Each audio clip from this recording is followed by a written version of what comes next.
So I put it on my Telegram. Netanyahu managed to get his coalition, his government coalition, done like minutes before the deadline. He had to get an extension on it to begin with anyways. But he got it done right before the deadline, so he managed to get that done. And then I have received word today, or I've received word, I act like I have somebody on the inside. I read a report. Sorry. I read a report that Netanyahu's new government will be sworn in on Thursday, which means he will officially become prime minister, which means it's time for them to get to work on some of the things that they've been talking about. Now, there's been two specific things that Netanyahu has talked about, and one will be the new Israeli government expects to get a peace agreement done with Saudi Arabia within a year. Israel's former UN ambassador, so he was the Israel ambassador for the UN prior.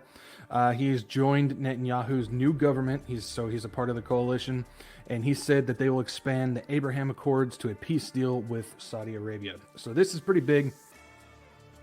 If you have any idea of what we are looking for with Israel, and when it comes to peace and security, Abraham Accords, we've talked about that a bunch of times. We're not going to get into all the details on that, but we understand the significance of that.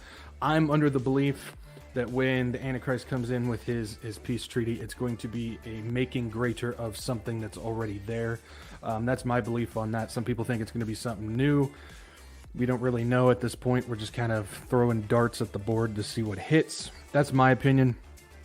And so when we start seeing these Gulf states, Gulf countries, however you want to call them, adding on, so the UAE is on there, Bahrain's on there. Now we're seeing one of the main priorities in Saudi Arabia, and we know that if Israel establishes that connection with Saudi Arabia, that's going to open even more doors to some of the other Gulf states in there. So this is becoming a serious priority with that. And then besides that they're working on, and Netanyahu's actually mentioned that several times before he's even taken over.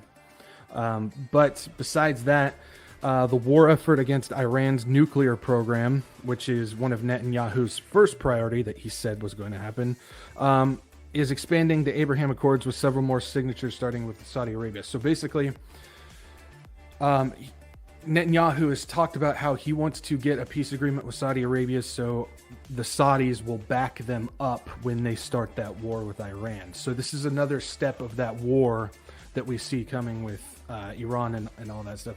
I know I say Iran and Iran, I bounce back and forth. That's the hick American in me, I guess. You know, actually on the last special, we listed all these ways for people to tell if they were a redneck or not. And then I come to Texas and people are going, you left a bunch of them out. Either way, this is all connected with this. This is definitely all connected. And we also know that those Gulf countries, those Gulf states, when Ezekiel 38, when that invasion happens, all they're going to do is protest. They're not going to stand in the way. They're not going to try and help Israel. They're just going to say, no, please stop. Don't do that. And then just sit there and do nothing. So when we see this peace coming, it's pretty significant. Now, even Netanyahu is reportedly, I cannot confirm this. I cannot confirm it. But several reports that I have seen is Netanyahu has said that he is willing to give up sovereignty of Judea and Samaria to get this deal done. We know something that the Saudis have been saying quite often is they want peace with, they want Israel to get peace with the Palestinians, the Arabs, before they even think about doing something with a peace agreement towards Israel. So when Netanyahu says something like that, reportedly, that would indicate that he's willing to make a back step on something to get some peace going with the Palestinians, Arabs, to make sure that he gets that Saudi Arabia deal done. So there's a lot of moving pieces with just this one bit of thing, and we know this is one of the top priorities.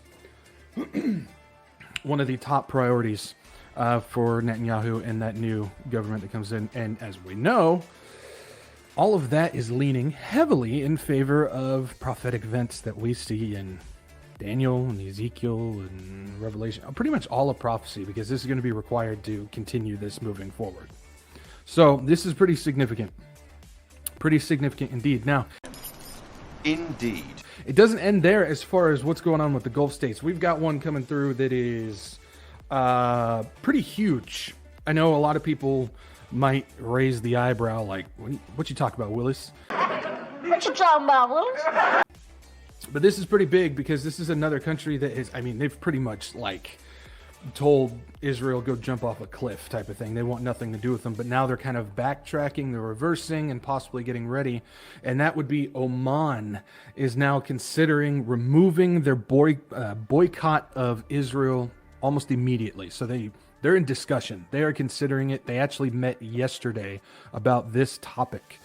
We know Israel is trying to get something done with them so they can get their planes to fly over Oman, because right now they have to go around.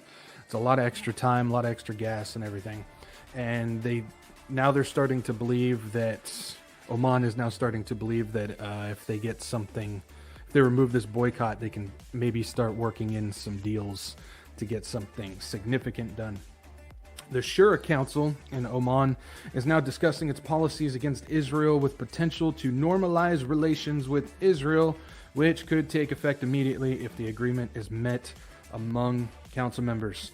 This is significant, guys. This is another Gulf country that is basically, if they lift that boycott, that's not a peace agreement. But lifting the boycott will allow them to talk, because currently Oman has laws that bar any contact with Israel entities, individual or company, or government actually, directly or via mediation for any purpose. So no communication with anybody in Israel at all for anything. So if they remove the boycott, they can start those talks, and who knows if Israel gets a peace agreement with Saudi. Saudi is relatively close to Oman. I'm sure they can say, hey, just jump on board with this. And now Oman is in there as well. So this would be huge. I know the focus is on Saudi, and because they've got connections, they've got economy, they've got all this stuff. We understand that. But Oman is huge when it comes to this, because that is a major wall that would come crashing down. So if the policy changes, this would open the door for normalization.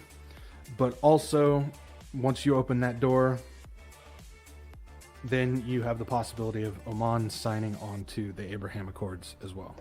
So, I don't know about you guys, but I've got some, as JD would say, some chicken skin when it comes to that. If that's Netanyahu's first priority, they should already be working on something now to get this going.